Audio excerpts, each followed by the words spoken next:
Mas deixa claro que toda vez que o Montanha falar Diogo Chuck, isso não é uma fusão e nem um Super Gêmeos ativar. Com certeza. Não é.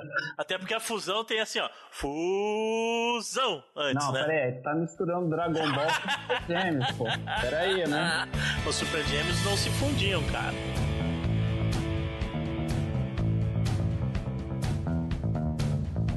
Olá, pessoas! Eu sou o João Montanha Dória. E eu sou o Edson Faria Júnior, o Chuck. E eu sou o Diogo Chuck, também conhecido como Chuck. E este é o Nicho.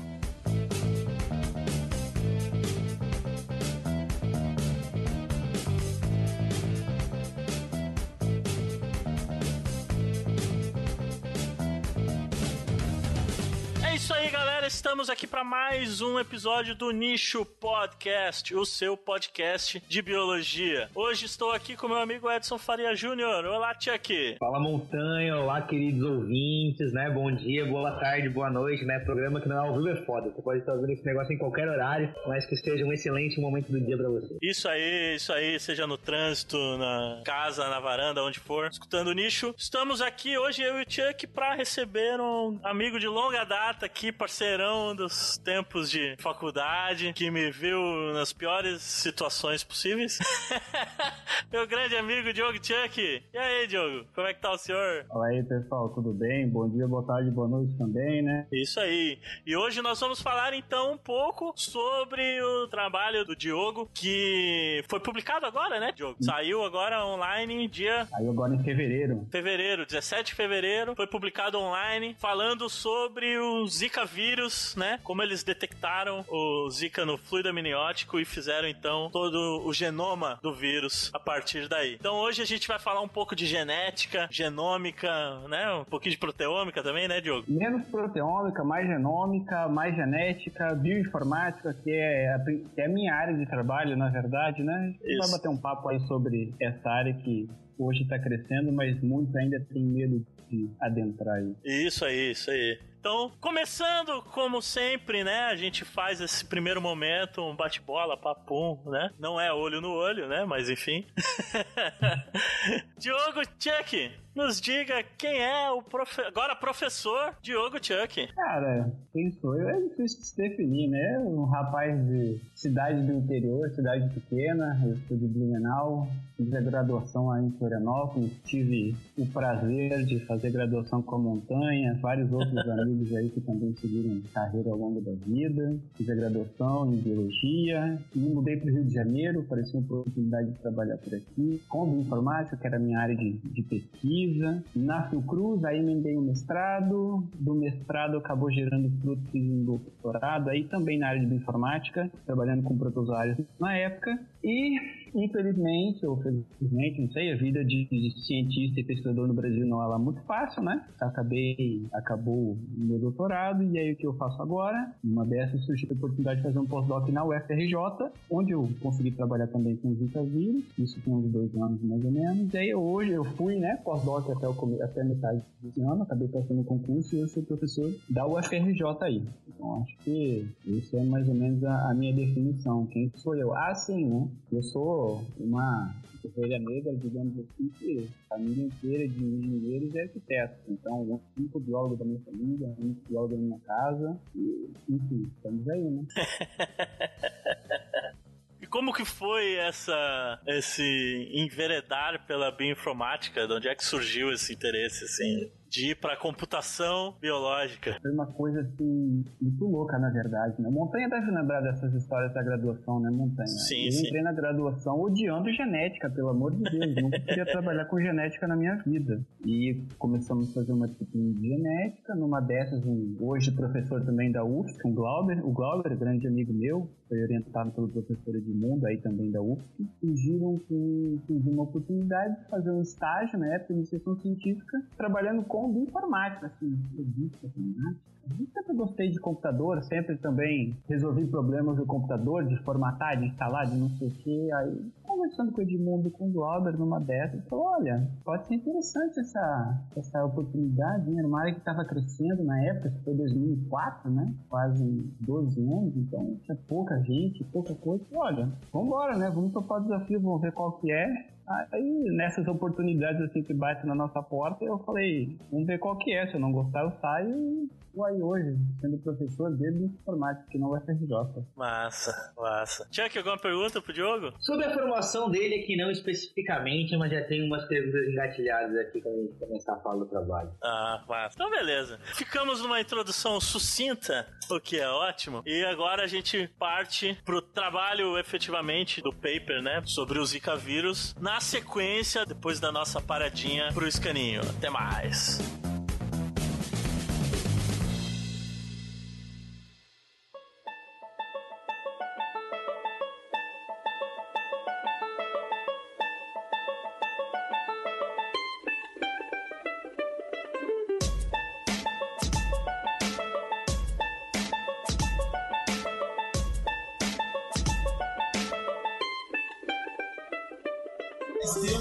É isso aí, galera. Estamos aqui na hora feliz de encerramento da Semana da Biologia da UFSC, que termina hoje, para gravar o escaninho do Nicho Podcast, que sai amanhã, ou melhor, agora, hoje, você está escutando agora nesse momento. E lembrar pra você aquelas clássicas redes sociais da gente aqui, facebook.com/Onicho Podcast. Entre lá na nossa página e curta. Se você quiser falar comigo, João Montanha Dória, entre no Twitter, @MontanhaDória. E eu estou aqui com o meu amigo Chuck. Fala, galera, aproveitando esse momento com várias cabeças pensantes, vários nichos já ocupados, não esqueçam de acessar a página da Explora Magazine, entre lá, facebook.com/Explora Magazine, contribua, mande suas fotos, conte nos suas histórias, contem pra gente suas experiências de campo, galera da área das ciências biológicas, ecologia, conservação, natureza, aventura, escreva pra gente, contribua, Explora tá de portas abertas para receber seus textos,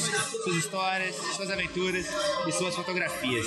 É isso aí, se quiser entrar em contato com a gente, mande um e-mail pra gente, onichopodcast@gmail.com. Entre também no nosso site, onichopodcast.wordpress.com, e não deixe de contribuir com o nosso amigo Caio, que é a campanha de crowdfunding dele para financiar o campo dele continua.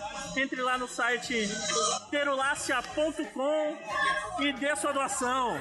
Qualquer doação é bem-vinda para fazer mais um projeto de doutorado funcionar e ser bem-sucedido. É isso aí, galera, gravando aqui um adendo ao escaninho desse mês. Não deixe de assinar o nosso canal do YouTube lá, procure no YouTube o Nicho Podcast. Todos os nossos episódios a gente coloca lá, em breve novas atrações no YouTube também. Não deixe de deixar sua avaliação lá na iTunes Store. O nosso podcast agradece. Quanto mais avaliações, mais divulgado ele vai ser, maior a gente vai ser. Não deixe de indicar para os seus amigos também o Nicho Podcast, para quem você acha que vai curtir. A divulgação não só da ciência, mas do podcast que divulga a ciência também é muito importante. Deixar uma mensagem aqui do meu amigo Rodrigo Araújo, que pediu pra gente divulgar que vai acontecer entre 20 e 25 de agosto de 2017, já do ano que vem, em Pirinópolis, Goiás, o 17º Congresso Brasileiro de Primatologia. Então você, primatólogo no Cerrado, né? Falando sobre os primatas e os primatólogos no Cerrado, o ano que vem, fique aí a dica, em breve divulgando sites e informações para inscrições e envio de resumos. Não deixe de conferir, já vá se preparando aí, você primatólogo, você que curte o estudo de primatas, já pro ano que vem se preparar, já guardar aquela graninha para ir lá para Pirinópolis e curtir o Congresso Brasileiro de Primatologia entre 20 e 25 de agosto de 2017. É isso aí, valeu, galera! É isso aí, não deixe de assinar nosso feed também, feeds.feedburner.com/onicho. Voltamos agora com o nosso amigo Diogo e aquele programa que tá uma zica. Pam, pam, pararara. Zica!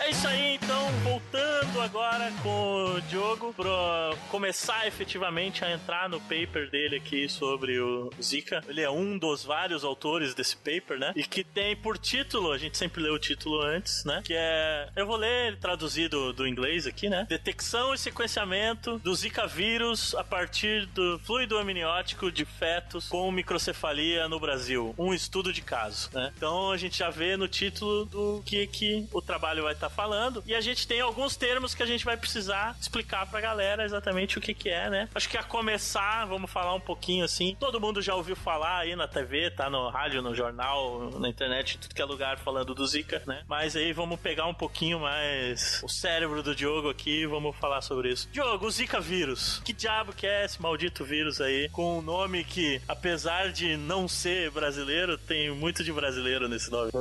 Quem surgiu primeiro? É o vírus, o nome Zika vírus. O Zika vírus virou Zika vírus porque ele é uma Zika, ou a Zika virou uma Zika porque já existiu o Zika vírus? É uma pergunta complexa. Muito complexa. Mas então, cara, na verdade é o seguinte, assim, na verdade, eu não sou especialista em Zika. Eu acabei sendo cooptado, né, como diria o Kai, para trabalhar com Zika, acabei estudando um pouco sobre. Eu trabalho mais com a metagenômica, que foi a metodologia utilizada para sequenciar esse DNA que estava no líquido amniótico. Sim. Então, o que é o Zika, na verdade? Ele tem esse nome porque ele foi isolado na floresta de Zika, em Uganda, na década de 40, 1947. Então, desde que ele nasceu, ele foi uma Zika, mas quando ele surgiu na África, ele não era uma Zika no sentido de causar microcefalia.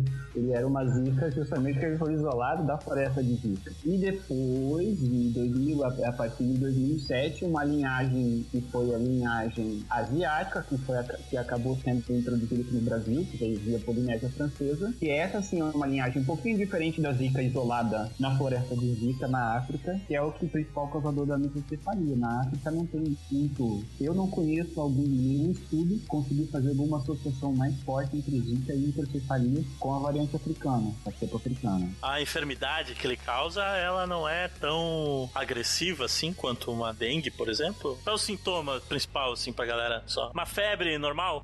Sim, com relação ao sintoma, ele causa alguma dor leve nas juntas, uma febre, mas também não é nada assim extremamente alta, alguns pontos na pele, né? E assim, nada muito do sintoma em si, ele é muito mais brando que a dengue, muito mais brando que o da chikungunya, os sintomas, né? Dessa virose, dessa flavivirose, né? Uhum. Essa família de vírus aí, dengue, zika e chikungunya, tem flavivírus, né? Sim. Tem uma grande família de vírus aí, e dentre todos eles, uma pessoa saudável, embora agora tenha alguns estudos tentando mostrar que ele causa problema em adultos também, de todos eles é que tem os sintomas mais brandos. Né? E assim como os outros dois são transmitidos por mosquito também, né? Isso, a Aedes aegypti a princípio, mas tem alguns trabalhos também tentando associar ele com, agora se me pegar aqui a Anopheles verculex, mas enfim, alguns outros... Acho que era Culex que eu tinha visto. Eu não lembro se era coisa, depois a gente pode ficar essa informação então direitinho. Eu acho que era Anopheles, então. Mas enfim.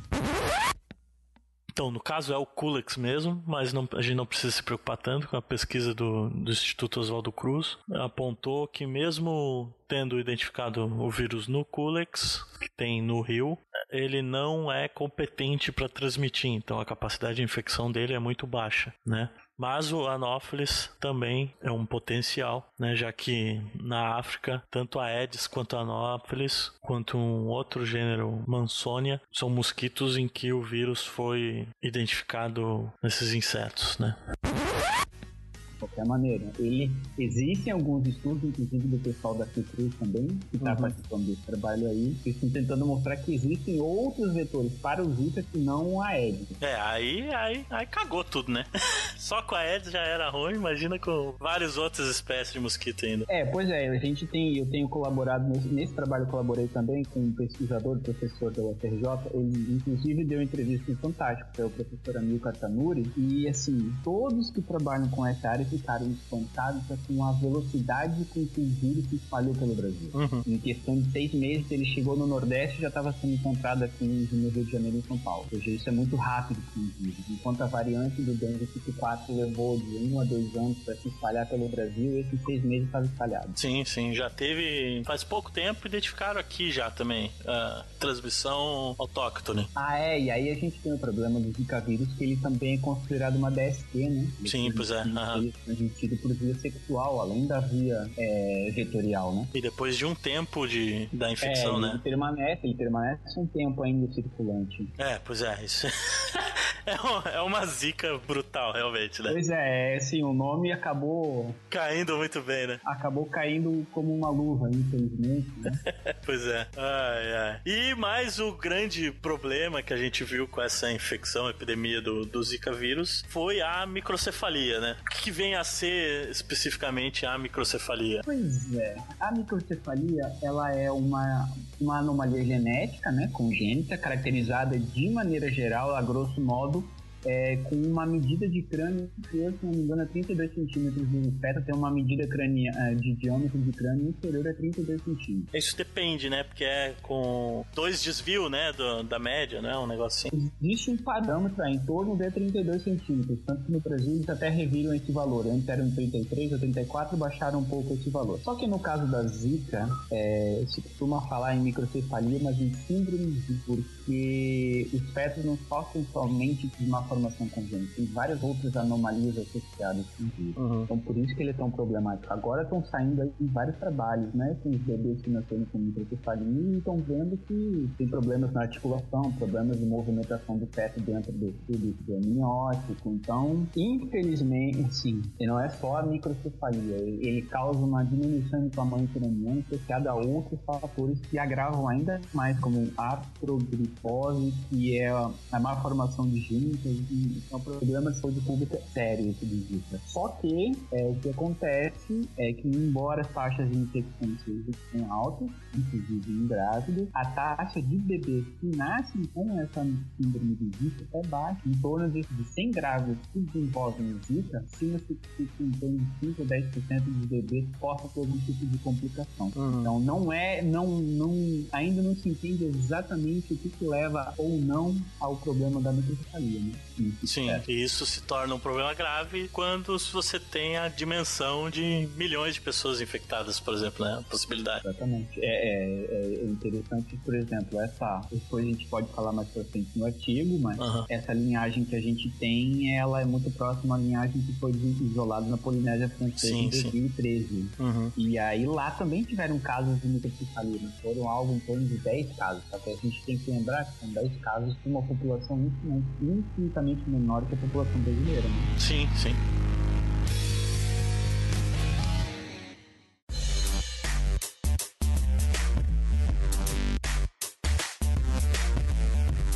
Então, quando a gente chega depois da microcefalia e o Zika, que é o que tá na mídia aí bombando sobre os termos que a gente precisa explicar pra galera, a gente entra então no sequenciamento, exatamente, que é o principal sobre o que você vai dizer pra gente aqui, contar um pouco sobre como é que se faz esse trabalho, né? A nossa ideia aqui é exatamente não só discutir um pouco sobre o escopo do trabalho em si, mas como que se faz um trabalho desses também. Então, o sequenciamento de DNA, RNA, né, tal, que você desenvolveu pra chegar no genoma do vírus ali, efetivamente, né? Então, como é que você faz uma parada dessa, né? Com esse trabalho de tipo, lembrar que foi feito em colaboração, né, com o pessoal da FJ, o pessoal da Prefeitura do Rio de Janeiro, o pessoal do Instituto de Pesquisa lá de Campina Grande, porque essas duas amostras, desses 2 casos aí que a gente escreve no artigo, tem lá de Campina Grande, da Paraíba, que foi a Adriana, que estudou essa amostra. Então, o que aconteceu?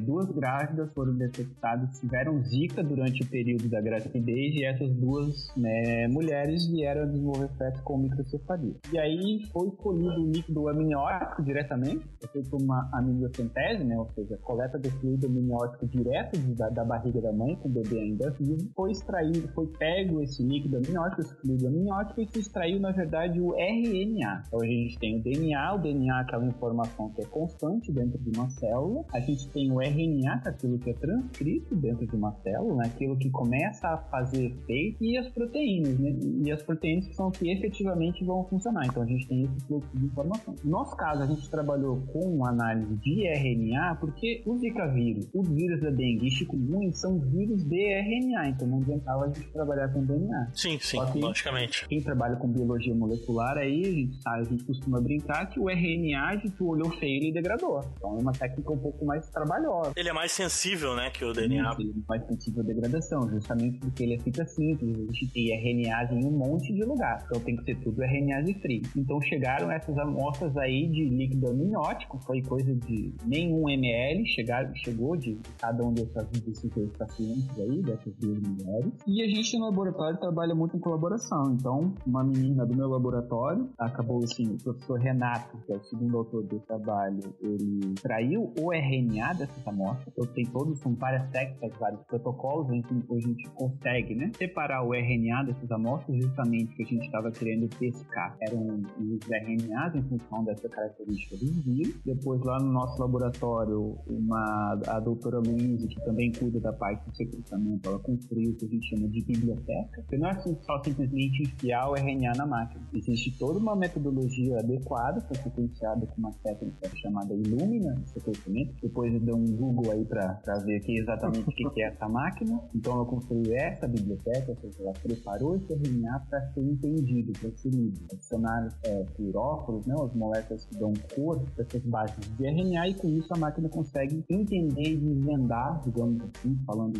desse modo, qual é a sequência dos RNAs encontrados. Ele identifica por refração de luz, então. Isso, na verdade, a gente tem o RNA, esse RNA ele é tratado e ele é grudado na ponta desse RNA, né? Por exemplo, na adenina, na hidrosina, no ATCG, adenina, citosina, peraí, a gente troca a timina pela uracila, basicamente, né? E aí, cada uma dessas bases, ela tem um fluoróforo específico, uma cor específica nesse processo de transcrição. Como se você corasse cada base com uma cor diferente. Isso, mais ou menos isso. E a máquina identifica a cor, né? Exatamente, aí a máquina identifica a cor e aí, indiretamente, a gente sabe qual base que tá ali. Uhum. E então, esses dados foram sequenciados e acabaram vindo parar na minha mão. Justamente, eu trabalho com bioinformática, eu trabalho com essa parte de análise de dados. Foi o meu mestrado, o meu doutorado, foi justamente isso, de análise de dados. E eu trabalhei bastante tempo no pós-doc, 2 anos, aqui no Rio de Janeiro, analisando dados metagenômicos e genômicos. Aí eu acho que cabe falar também, não sei se vocês vão perguntar, mas a gente está tentando. O que é o metagenômico, né? Uhum. Na verdade, essas amostras, se não tiver curiosidade depois de quiser ver o artigo, vocês vão ver que não existe nenhum tipo de cultivo. Foi sequenciado diretamente todo o RNA mensageiro encontrado no líquido amniótico dessas duas mulheres. Então, o que acontece? Obviamente, a gente tem muito RNA mensageiro de humano, provavelmente do bebê, e da mãe também, né? Alguma coisa de RNA mensageiro. E a gente tem todo o resto da diversidade ali, inclusive de bactérias, de alguns outros vírus E aí, como você, a partir dessa pool gigante, né? Desse monte de informação, de monte de sequências quebradas, né? Sopa de letrinha, né? Como que você chega ao ponto de falar, não, beleza, ó, esse aqui é o genoma do Zika vírus e ele tá nessa ordem aqui correta? Foi assim, quando comecei a trabalhar nesse artigo, que foi em novembro do ano passado, o Zika ainda tava explorando ainda, não tinha. Então, assim, existia um banco de dados do GenBank, né, do NCBI, para quem trabalha com sequência de DNA, é um dos bancos, o maior banco, provavelmente, eu desconheço outro de tamanho maior, e quem em colaboração com o pessoal da Europa, com o pessoal do Japão, já tem em torno de, não sei, 20 genomas sequenciados, mas nenhum genoma brasileiro. Então, o que a gente fez? Eu peguei essa sopa de letrinhas aí, esse metatranscriptoma, né? Então, como a gente tem o DNA, e quando trabalha com DNA, a gente trabalha com genômica. Quando a gente trabalha com o RNA, lembrando, né, do RNA, a gente trabalha com transcrito, e quando se trabalha com a proteína, a gente trabalha com a proteômica. Tem várias outras ômicas aí que estão surgindo em cima dessa. Então, esse estudo foi um estudo de metatranscriptômica. O que é o meta? O meta, na verdade, quando a gente utiliza uma metodologia independente do cultivo para tentar acessar toda a diversidade que a gente tem no ambiente, seja ele água, solo ou líquido amniótico. Você sabe que quando a gente cultiva uma amostra, seja ela qual for, em torno de 90 a 99% da diversidade, em média, é perdido. Se a gente não consegue mimetizar em laboratório as condições que são encontradas na natureza, onde é que essa amostra foi extraída.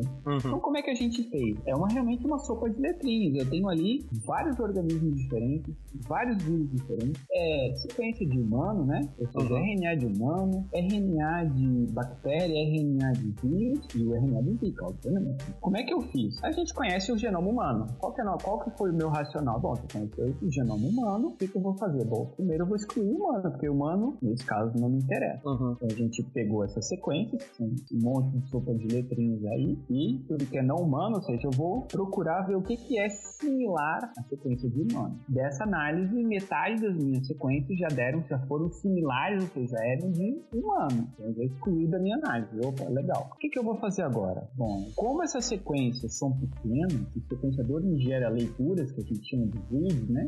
Em torno de 300 pares de base. Aí a gente tem um problema. Opa, peraí. O Zika tem 10.8 mil pares de base, 10.8 KB, ou 10.800 pares de base. Então, o que a gente faz agora? Aí eu falei, bom, esse é não humano, eu vou tentar montar, né? Como se fosse um quebra-cabeça. Então, a gente pega uma figura grande, recorta ela em pedaços menores, que essa entra justamente a parte, né, da extração de RNA e depois em construção de biblioteca. Esse nosso quadro, essa nossa foto, ela é picotada em vários pedaços aleatórios e depois o que a gente faz? Ou um quebra-cabeça, né? E depois o que a gente faz? A gente utiliza o computador para tentar encaixar e montar esse quebra-cabeça. Então, esse processo é chamado processo de montagem de DNA. E aí o que a gente fez foi justamente aquelas amostras que foram não humanas, que a gente tentou montar depois utilizando o computador, ou seja, juntar essas pecinhas para ter a figura inicial, excluindo sequência de humano, tinha ali uma sequência que tinha um tamanho próximo ao que já se sabia do genoma do Zika, que era algo em torno de 10.600 pares de base. O genoma brasileiro que a gente isolou tem em torno de 10.792 pares de base, algo assim, 10.800. E aí o que a gente faz? A gente pega essa informação, o resultado dessa montagem de genoma, e vai procurar no banco de dados. A sequência de Zika existia no banco de dados, já tinha sido trabalhada, inclusive essa cepa isolada em 1947 na floresta de Uganda, ela tá lá, chama MR766, isolada de Uganda. E para nossa sorte e pro azar das mulheres aí, era Zika. Só que assim, e o mais engraçado, na verdade, foi o seguinte, só uma das amostras foi positiva no líquido amniótico, só em uma das amostras eu consegui encontrar RNA mensageiro do Zika vírus. A outra amostra, a outra grávida, foi confirmado por vários outros métodos que ela tinha o vírus Zika, que ela foi contaminada pelo Zika, o bebê tinha microcefalia, só que a gente não conseguiu a carga viral dentro do fluido amniótico. No momento que foi extraído, a amostra já quase não tinha mais Zika vírus, só que o estrago já estava feito. Não foi suficiente para detectar o vírus ali, né? Não foi suficiente para a gente conseguir recuperar o genoma, né? Ou seja, sequências de Zika vírus dessa grávida. Coisa da biologia, né? Sim.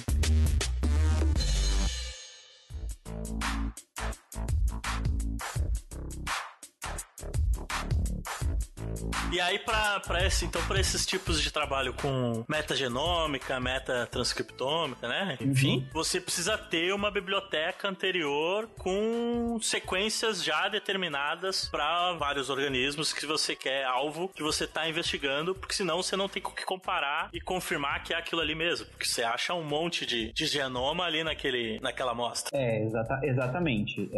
A gente tem que ter uma base, a gente tem, né, uma base de dados de organismos já conhecidos. Então a gente muitas vezes acaba ficando limitado ao que já existe. Obviamente tem outras metodologias para tentar recuperar aquilo que não consegue ser identificado, mas é isso aí, a gente tem que trabalhar principalmente com as metas genômicas e metatranscriptômica. A gente acaba comparando com uma base de dados, né, de DNA ou de proteína, de organismos já identificados. Porque é diferente de um cultivo, eu estou cultivando Escherichia coli, então eu sei que é aquilo ali, né? Agora na metagenômica não, estima-se que em uma gota d'água de oceano a gente tenha mais de 1 milhão de células diferentes de bactérias, e de vírus algo muito maior, uma diversidade extremamente grande, desde sendo bactérias, a zooplâncton, a protozoários marinhos, quer dizer, é uma loucura. Massa. No início de comparação a gente parte de uma base de dados conhecida. E aí uma pergunta que vem é por que vocês foram colher exatamente o fluido amniótico e não alguma alguma outra coisa, tipo sangue do feto, por exemplo, pra detectar o vírus nesse trabalho? Era só uma questão de ser mais fácil e menos invasivo, talvez? Ou não? Tinha algum motivo objetivo? Não, menos invasivo não, né? Não, do que tirar o sangue do feto, por exemplo. Ah, sim. Porque vocês queriam identificar o vírus no feto, né? Poderia afetar o feto. Na verdade, acabou se optando pelo líquido amniótico, porque se a mãe foi contaminada e tá no sangue, provavelmente vai acabar indo parar no líquido amniótico também. E para ele afetar o bebê, antes dele estar dentro da corrente sanguínea do bebê, ele tem que estar no líquido amniótico. Então o racional foi mais ou menos esse. Ou seja, em vez de fazer um negócio extremamente invasivo de tentar tirar o sangue de dentro do feto do bebê, se coleta, sabe-se, por exemplo, tem alguns testes genéticos que se faz utilizando o líquido amniótico, tu tens ideia sim. se o seu bebê tem ou não tem algum tipo de anomalia. Então o racional foi esse. Massa. Era uma dúvida mesmo assim que surgiu. Ah, legal. A lógica então é de que se tem traços de elementos de vírus, de DNAs no líquido amniótico, quase que necessariamente tem no bebê também? Isso vale pra qualquer coisa? Não necessariamente tem no líquido amniótico, tem no bebê, mas enfim, a gente tem que pensar o seguinte, né? Esse feto em algum momento foi um aglomerado amorfo de células que acabou sendo diferenciado, correto? Então, se esse cara, Zika, né? O Zika, para causar algum tipo de problema, não basta ele estar no líquido amniótico. Ele tem que estar no líquido amniótico, mas ele tem que em algum momento passar essa barreira e invadir as células, né? Invadir esse feto em desenvolvimento. Mas, obviamente, na via de regra, nem todos os vírus, nem todos conseguem fazer isso. E o que a gente aprendeu com esse trabalho também, e já se sabia também, né? O líquido amniótico não é um líquido estéril. Ele tem um monte de vírus e um monte de bactérias associadas. Ou seja, alguns eventualmente são patogênicos e outros não. No caso do Zika, ele é patogênico. Então, ele foi encontrado no líquido amniótico e ele fez estrago. Esse trabalho aí, inclusive, deu desdobramento para um outro trabalho que eles pegaram culturas celulares de minicérebros, que eles chamam, né? E infectaram com o Zika vírus. E eles viram que realmente o Zika vírus ele invade células neuronais e ele destrói essas células neuronais. Que é justamente o que acontece com os bebês que têm essa microcefalia. Eles têm essa má formação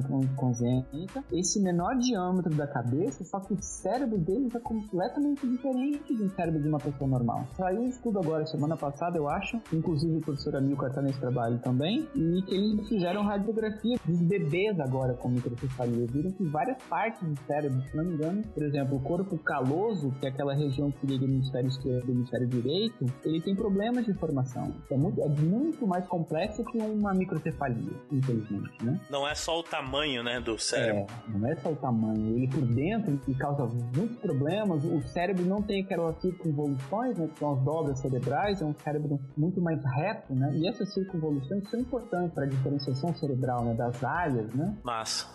Quer dizer, massa não, né? Mas enfim. Corta isso aí da gravação, hein, mano? Talvez não. Obviamente, né? Na época surgiram várias teorias da conspiração, que isso era um vírus para acabar com o Brasil, que era um vírus que pertencia à Fundação Rockefeller, né? Aquelas conversas no Facebook. Isso aí, um monte de... Meu Deus, cara, isso aí cada uma aqui. Por exemplo, o que pertence à Fundação Rockefeller? Na verdade, não é que pertence à Fundação Rockefeller, é que os pesquisadores americanos, na época, que descobriram, junto com os pesquisadores africanos, que descobriram e isolaram o Zika vírus em Uganda em 47, eram financiados pela Fundação Rockefeller. Isso aí tem um vídeo muito bom no Nerdologia sobre o Zika que explica direitinho essa... Eu já vi aqui. Essa parada, é muito, muito bacana. É um bom canal, recomendo a todo mundo aí. Bom, então, passando adiante, então a gente viu mais ou menos como faz isso. É muito abstrato, então fica meio complicado de entender, às vezes, o que é. Espero que vocês tenham conseguido entender um pouco aí dessa maluquice que é a bioinformática, mas olha... Você tira um líquidozinho lá, mete uns outros corantezinhos ali dentro, taca na máquina, sai um monte de letrinha, o outro tesoura tudo e monta o quebra-cabeça, não é isso? Não é mais ou menos isso, mas essa tesourada aí é antes de botar na máquina, né? Então tesoura o líquido antes, beleza. Não, tesoura o erro gás dentro do líquido.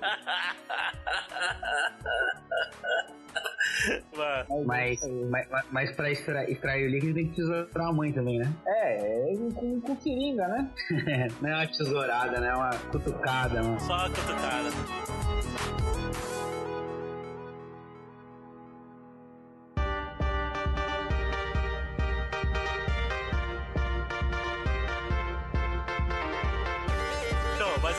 depois de fazer todo esse processo computacional ali de identificar, montar o quebra-cabeça, a gente chega num resultado que é bem legal, aquele gráficozinho, a figura no paper ali, que tem as 3 genomas, as 4 linhagens, né? Isso, os 3 genomas já se sabia, e esse que vocês sequenciaram agora, né? Isso. Com o comparativo de porcentagem de similaridade. E a gente viu, aí vocês viram, né, no caso, de que essa linhagem do Brasil, ela é entre 97% a 100% igual àquela linhagem da Polinésia Francesa. Na verdade, a revista editou, né? Ela é 99,5% idêntica, né? Ela é 99,5% idêntica. A revista acabou editando. Essa figura, inclusive, foi eu que fiz aí. Mas, não, então, isso é muito legal. O que esse resultado implica, essa linhagem do Zika aqui, ser muito mais parecida, né? Praticamente igual com a da Polinésia Francesa, do que aquelas linhagens de Senegal e Uganda, lá da África, né? Que você mesmo disse que não causam tanto microcefalia, né? Pois é, existem poucos estudos para a linhagem africana, mas vamos lá. O que acontece? Foi isolado em Zika em 47, certo? Na região Esse vírus, ele foi espalhado para a Ásia. Ele não veio África, Brasil, atravessando o Oceano Atlântico. Ele deu a volta ao globo para chegar via Polinésia Francesa. Mas como é que a gente soube disso? Ou na verdade, assim, ninguém nunca bateu o martelo. Só que, assim, a chance é extremamente remota ele ter vindo diretamente da África. Por quê? Primeiro, né, em 2007 começaram a surgir alguns casos de microcefalia na Ásia. Em 2013 apareceu esse caso aí do Zika, apareceu na Polinésia Francesa, que ali você até pode falar melhor que eu, a localização da Polinésia Francesa, ali no Pacífico, né, Tio? Exatamente, Pacífico. Ela tá basicamente na metade do caminho e a gente traçar uma linha reta entre o Brasil e a Austrália, assim, né? Então a gente tá acostumado a olhar o mapa pra direita, mas olha o mapa pra esquerda, partindo pro Pacífico, se traçar uma linha reta entre Brasil e Austrália, a Polinésia Francesa tá quase exatamente no meio do caminho. Pois é, e aí a gente não sabia o que a gente ia encontrar, na verdade, né? Então a gente montou o genoma e quando eu fui começar a analisar, todas as análises davam isso. Esse vírus isolado no Brasil, ele era muito mais próximo a essa linhagem isolada na Polinésia Francesa do que a linhagem que era encontrada na África. Ele era a identidade, né? Se a gente pegar esses 10.800 pares de bases e botar um embaixo do outro e comparar a sequência do vírus encontrado no Brasil e a sequência do vírus encontrado na Polinésia Francesa, esses 10.800 pares de bases, 99% são exatamente iguais. Agora, quando a gente faz essa comparação utilizando o vírus encontrado no Brasil e o vírus encontrado na África, botar essas 10.800 pares de base uma embaixo da outra, só entre aspas, né? 89% dessas bases que são idênticas são iguais. Então, isso foi mais uma pista para confirmar a hipótese que o Zika vírus, na verdade, foi inserido via essa rota pacífica, né? Que foi ali a Austrália, Polinésia Francesa. Teve alguns casos de Zika na ilha de Páscoa, que é ali perto do Chile, né? Ela pertence ao Chile, mas ela ainda está um pouco longe. E depois ele foi encontrado lá no Nordeste. Só por curiosidade, o caminho de rota aérea para chegar na Polinésia Francesa, em Papeete, que é a capital da Polinésia Francesa, é via Ilha de Páscoa. Então, faz escala lá, né? Mais tradicionais do Brasil saem de São Paulo, daí normalmente fazem escala no Chile ou na Bolívia, daí vão para Rapa Nui, na Ilha de Páscoa, e daí vão para a Polinésia Francesa. Então, pensando em conectividade, faz todo sentido. Então foi exatamente não, foi mais ou menos isso que aconteceu, né? Ou seja, em 2013, mais ou menos 2007 Ásia, 2013 Polinésia Francesa e depois Ilha de Páscoa e Brasil em 2014, comecinho, metade de 2014, se não me engano. E fazem ideia do que foi o caso zero no Brasil? Conseguiram chegar a traçar a rota até esse? Pois provavelmente foi uma delegação de remo que veio da Polinésia Francesa para uma competição no Nordeste do Brasil. Então a pessoa era assintomática, né? Alguém ali, isso é o que se fala, né? Alguém veio de lá, numa delegação da Polinésia Francesa de remo, a princípio, veio da Polinésia e acabou indo para o Nordeste. E alguma pessoa assintomática, né? Ou seja, ela carrega o vírus, mas não tem o sintoma do Zika, acabou sendo picada por algum Aedes aqui, e aí o estrago tá feito e a gente tá vendo aí o que tá acontecendo, né? Então, provavelmente provavelmente toda essa problemática no Brasil veio por um pulso de poucas pessoas, né? Então, se a gente pensar isso em fazer uma relação com dispersão clássica, assim, né? Um primeiro pulso populacional, assim, né? Poucos indivíduos que geraram esse estrago inteiro. Exatamente. E aí a identidade, né? O número de nucleotídeos que é iguais entre a cepa isolada no Brasil, encontrada no Brasil da Polinésia Francesa, ajuda a confirmar isso. E como eles são vírus de RNA, a taxa de mutação, né? Ou seja, a frequência com que os nucleotídeos mudam é muito alta. Então, não se espera encontrar não é que não se espera, mas dois vírus com 99% de identidade, muito provavelmente eles são derivados um do outro. Eles têm uma origem comum muito próxima. Só a título de comparação, por exemplo, o homem e o macaco tem em torno de 99% também de similaridade. Só que aí a gente tem aí alguns milhões de anos de separação, né? Nesse caso aqui é pouco tempo, mas é porque é da característica do vírus. É a mesma coisa para HIV, que é outro retrovírus. Assim, a biologia é uma coisa muito instigante, né? Muito maluca nesse sentido, né? A partir de um monte de sopa de letrinha a gente conseguiu fazer esse monte de diferença, né? Se acompanhasse agora a variabilidade genética de cepas da Polinésia Francesa, do Brasil, da África, dá até para ter uma ideia no futuro se tá tendo conectividade entre as populações de vírus depois, né? Tem como fazer isso, embora eu acho que atualmente não tem ninguém fazendo isso, mas realmente tem como fazer, né? Pra gente ver qual que é a rota. Só que aí, como o Chuck falou, são poucos os voos também, por exemplo, direto Brasil-África. A grande maioria dos voos vão daqui pra Europa e da Europa depois pra África também. Então, assim, a conectividade é menor entre esses dois países. Então, por isso não é algo assim tão espantoso de ver que o vírus fez toda essa volta no globo pra chegar aqui. Depois chegar no Brasil. Até mesmo porque também quem vai pra Nova Zelândia, quem vai pra Austrália vai como? Faz esse caminho, não vai pelo Oriente, né? E dá a volta lá pelo outro lado do globo. Sim, sim. E esse foi um dos grandes medos, na verdade, né? Com relação à Olimpíada no Rio de Janeiro, porque a gente tinha várias pessoas de vários locais do globo, então existe monitoramento para saber se tem alguma coisa que vai ser inserida ou não. E no caso do Zika, as pessoas se contaminarem aqui e levarem o Zika para sua terra natal, né? Por exemplo, saiu uma recomendação agora da delegação australiana e que todos os atletas que estiverem no Brasil façam sexo protegido, porque já se sabe que o Zika é transmitido também por via sexual. E dá para considerar que caso a gente aumentasse a variabilidade genética do Zika no Brasil, seria mais difícil uma possível vacina ou uma possível cura, por exemplo, né?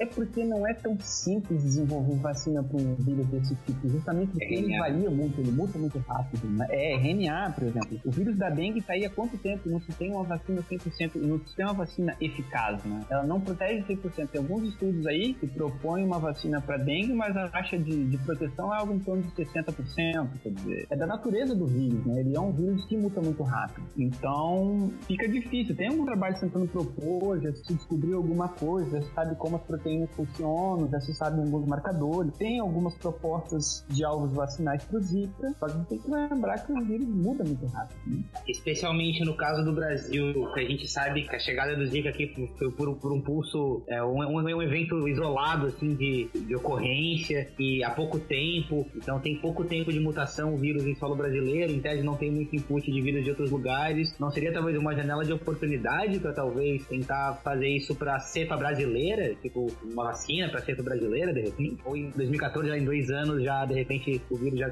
tem mutação suficiente para já ser difícil demais fazer isso? Não, com certeza, assim, aumenta um pouco a chance, só que a gente tem que lembrar que, por exemplo, a gente desenha vacinas baseadas em sequências de proteína, né, em epítopo. Se a gente desenhar um epítopo, ele tem que ter um potencial para ser apresentado para o ser humano, para ser processado, só que nem sempre a gente consegue esse balanço entre uma molécula reativa, uma molécula que vai ser processada pelo sistema imune, apresentada e ser utilizada como defesa, e a gente vai encontrar regiões relativamente conservadas, consigam manter suas características para desenvolver um anticorpo que vai bloquear o funcionamento do Zika. Na teoria, realmente é mais fácil, mas como a gente vê na prática, a gente tem vários fatores complicadores que não permitem o desenvolvimento muito fácil de uma vacina para Zika, por exemplo. É difícil fazer uma vacina, né, cara? Esse que é o grande lance, né? Não é um negócio fácil, né? Não é o filme do Dustin Hoffman lá, da epidemia, que o cara em meia hora faz o soro lá, depois de achar o macaco, tá ligado? Pô. Tem vários grupos brasileiros tentando encontrar uma vacina, só que realmente não é trivial. Teoricamente, como foi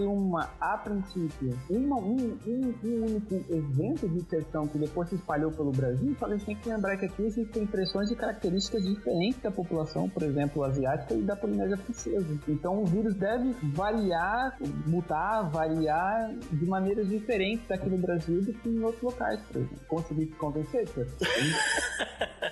porque professor também é um pouco de convencimento, né? Não, justíssimo. Você tem muito mais argumento que eu, né? A gente pode conversar depois sobre ecologia, biogeografia, daí a gente... Eu acho que eu vou ter mais assim, existem alguns trabalhos, eu até inclusive estou participando de alguns, continuo trabalhando também na área de Zika, trabalhando com genomas isolados agora do Brasil, do México, da Bolívia, Colômbia, e realmente assim, existe um clado sul-americano, isso é óbvio, só que o clado, eu não consigo atualmente ter um clado exclusivamente brasileiro, mas ele forma mais ou menos um clado brasileiro, mas aí depende, por exemplo, o vírus Zika, ele é tão safado e ele já foi encontrado, ele consegue atravessar a barreira hematoencefálica. E teoricamente o cérebro pode funcionar germ-free. Nada pode dizer que teoricamente passa. Só que já foi encontrado lá. Durma-se com um barulho desse. É encontrado na urina, é encontrado no sangue. Dependendo do compartimento dentro da mesma pessoa, ele vai ter pressões de seleção diferentes. Tem pessoas que desenvolvem Guillain-Barré depois de serem contaminadas com Zika. Ninguém entendeu exatamente como que isso acontece. Mas provavelmente alguma resposta imunológica que ele é ativo. Guillain-Barré é uma síndrome, é uma doença autoimune, né? E aumentou muito no Brasil a incidência de síndrome de Guillain-Barré depois do evento de infecção de Zika no Brasil. Então, está se produzindo conhecimento, mas ninguém conseguiu bater o martelo 100%. Essa era exatamente uma das coisas que eu queria perguntar, né? Quão perto, quão longe a gente tá, né? De descobrir exatamente o que diabo desse vírus faz no organismo, porque ele causa tantas coisas diferentes, né?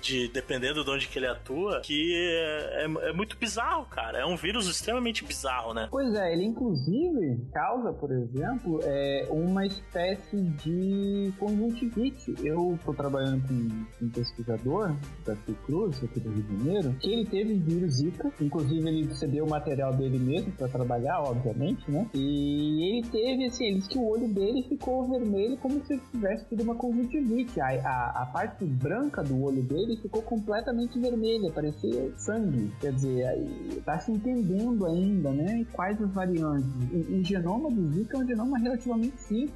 São 10.800 pares de bases, são um gene de envelope, um gene de envelope, de membrana, capsídeo, uma proteína não estrutural. São 4 ou 5 proteínas não estruturais, ou seja, ele tem 7 ou 8 genes, acabou. É mais ou menos como o vírus HIV, que são também 3, 4 genes que fazem os estragos que fazem, né? Embora eles funcionem de maneira diferente, eles são relativamente simples. Eles fazem um estrago tremendo. É uma doideira, né? É uma doideira, cara. Então, o nome realmente veio a calhar pro vírus depois que chegou no Brasil, né? Brasileiro tem que ser estudado, como falam, né? Isso acabou sendo, né? Nunca caiu tão bem o nome de uma doença, né? Pois é.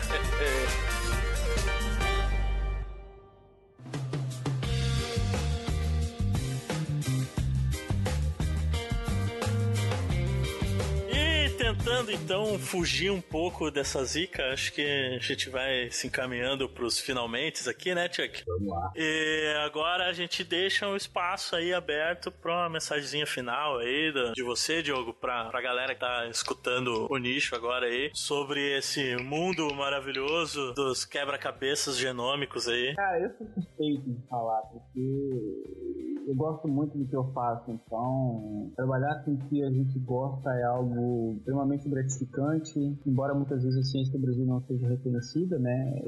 Eu formei tem 10 anos agora, vai fazer 10 anos. Sim, tem sim. 2 meses que eu consegui uma posição fixa, quer dizer, é uma colocação demorada. Só que assim, a gente trabalha com um negócio que a gente gosta, então trabalhar nunca vai ser um fardo, nunca vai ser um peso, né? Então, e assim, no meu caso, lá do informática, eu acabei me achando, gostei muito, tem essa parte de trabalhar com computador que eu gosto também, tem essa parte de detetive, né, de pesquisar, de ver relações filogenéticas, de saber quem veio de quem, trabalhar no computador, processar sequências, sabe, que tem um dado bruto e transformar esse dado bruto em conhecimento. Desde o período, desde por exemplo, a gente combinou, né, Montanha, uhum. que a gente ia sentar para conversar, que eu falei, tem outro artigo aqui que eu achava legal também, o grupo que eu trabalho hoje também aqui no UFRJ, do professor Fabiano Thompson, eles têm alguns trabalhos muito legais lá na região do Banco de Abrolhos. E ele trabalha, por exemplo, não sei se o Chuck deve ter um pouco mais de vivência até que eu, e o Montanha também, os turfs. Já ouviram falar dos turfs? São aqueles fluxos de água que crescem em cima dos corais da Mucisília brasiliense, que é o coral cérebro da região de Abrolhos. Então, semana passada saiu um artigo justamente utilizando a bioinformática e a metagenômica para descrever as bactérias que estão presentes nesse ambiente. E realmente tem várias bactérias lá que explicam o sucesso desses turfs, desses tufos de cianobactérias e algas, e explicam do porquê que 60% do banco de Abrolhos hoje, em termos de cobertura, é tomado por essa alga. Turf ele domina basicamente o mundo inteiro. Na verdade, é uma denominação para muitas coisas, assim, sabe? Então, mas também envolve esse tipo de estudo no mundo inteiro mesmo. Mas não é só em Abrolhos, não. Santa Catarina, Turf domina também. Também domina? Domina no mundo inteiro do ambiente marinho. Tudo que é fundo consolidado, quem domina é o Turf. Então, só que no caso de Abrolhos, por exemplo, a gente tem os chaperões e ele cresce em cima da Mucisília brasiliense. E depois de um evento de branqueamento, ela consegue crescer em cima. Mas você vai dizer, pô, o que tem ali? Não tem nada. Na verdade, tem toda uma microflora, microflora, digamos assim. Microbiota. Corta aí, Montanha. Nada, vamos deixar pra mostrar que a gente é superior também alguma hora. Fica feio falar de microflora, pô, é a microbiota, esse microbioma, na verdade, né?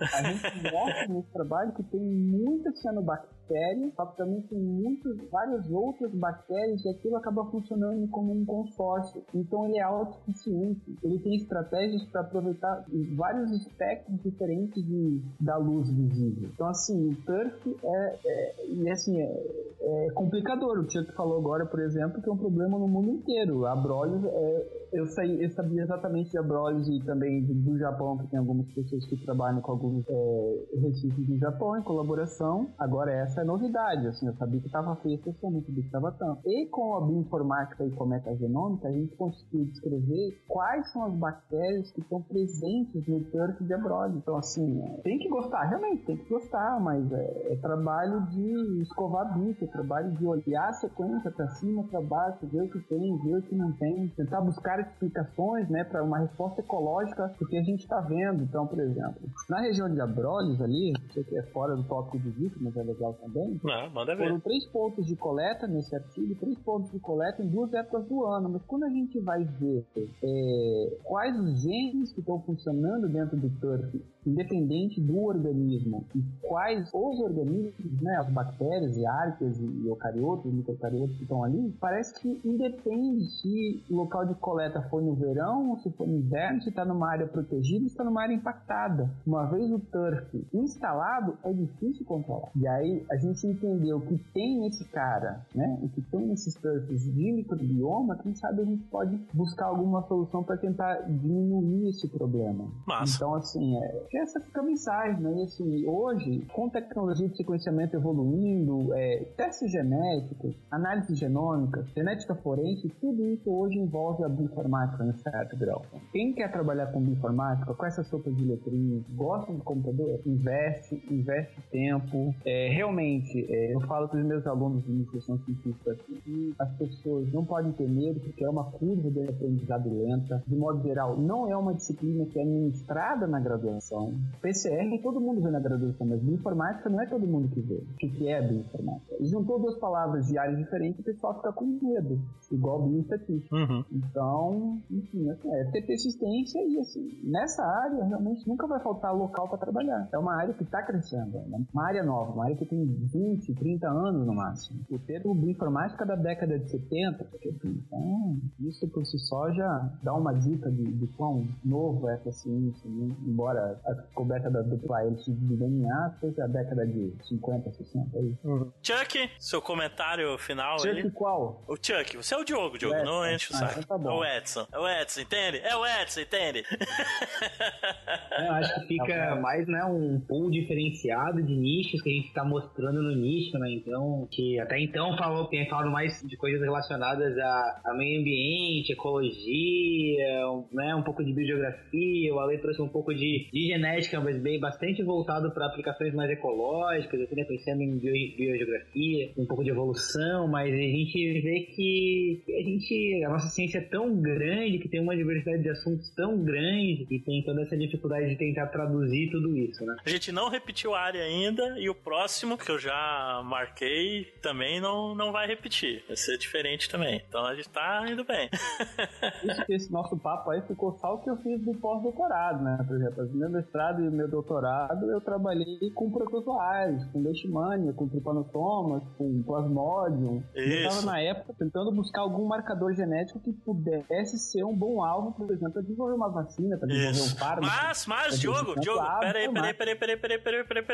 Mas isso você guarda para um outro episódio do Nicho Podcast. Com certeza. Porque esse episódio aqui agora a gente termina por aqui. Eu queria agradecer você, Diogo, por ter aceitado participar e gravar com a gente. Foi muito legal. Bom revê-lo. A gente tem se falado muito pouco, né, nos últimos tempos, mas sempre que a gente fala é sempre gratificante. É divertido. Foi bom ouvi-lo. Bom, eu queria agradecer o convite aí do Montanha, do Chuck. É sempre muito bom falar do que eu faço, falar da bioinformática. Essa semana mesmo encontrei alunos meus que eu dei aula no pré-vestibular aqui, assim, ver eles na graduação fazendo biologia, assim, o olho brilhando, eu falo, professor, obrigado. Assim, então, assim, eu gosto muito, é muito gratificante embora sofrida a profissão de professor e mal reconhecida, né? Ainda assim é muito gratificante. E falar do que a gente gosta com pessoas que a gente gosta, que a gente conviveu bastante tempo, acho que é melhor ainda. Isso. Eu sempre uso podcasts, recomendo podcasts pros meus alunos, então fica a recomendação aí de recomendar o Nicho Podcast pros seus caros alunos. Hashtag fica a dica. Hashtag fica a dica. E muito obrigado, quero agradecer também a você, Chuck Parceirão, tá aí de novo, mais uma empreitada podcastal aí. É um prazer inenarrável, quase sexual estar em vossa companhia. É isso aí. E este foi o Nicho Podcast com o Diogo. Voltamos no próximo dia 1º com mais um episódio do Nicho Podcast. Valeu, até mais! Valeu, pessoal!